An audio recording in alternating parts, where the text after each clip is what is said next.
True independence. May ibong matagal nang nakakulong sa hawla. Araw-araw siyang umiikot lang sa maliit na espasyo. Pero isang araw, binuksan ang pinto ng hawla. Malaya na siya, pero hindi siya lumipad.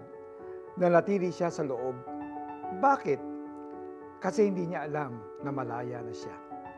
Ganon din minsan ang buhay natin. Pinalaya na tayo ni Jesus, pero marami sa atin ang nananatili pa rin sa guilt, shame at kasalanan, parang nakakulong pa rin. Today, we are commemorating our Independence Day. Sa buhay, binigyan din tayo ng tunay na kalayaan. Hindi tayo tinawag ni Jesus para mabuhay sa guilt o sa paulit-ulit na pagkatalo sa kasalanan. Tinawag niya tayo sa tunay na kalayaan, yung freedom na hindi lang pansamantala, kundi panghabang buhay. May forever. Sadly, kahit alam nating pinalaya na tayo ni Jesus, may ilan sa atin na bumabalik pa rin sa dati, sa shame, sa bad habits, sa mindset na parang kailangan nating i-earn ang pagmamahal ng Diyos. Remember this, you are already free because of Jesus.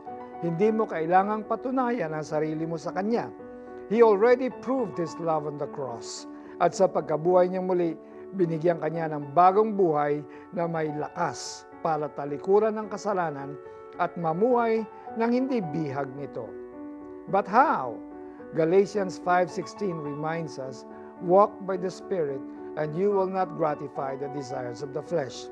Meaning, kung palagi tayong lumalapit sa Diyos, kung siya ang pinapakinggan natin, magkakaroon tayo ng kapangyarihan para piliin ang tama.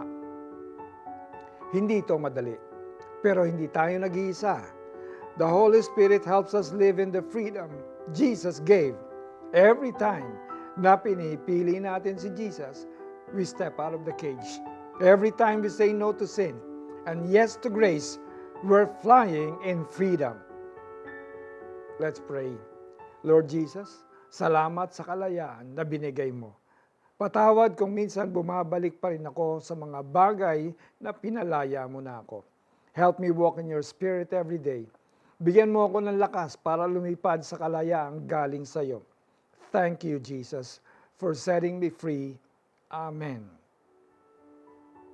Pakinggan ang kantang Malaya Na by Victory Worship.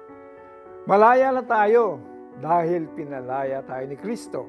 Kaya magpakatatag kayo at huwag nang paalipin pang muli.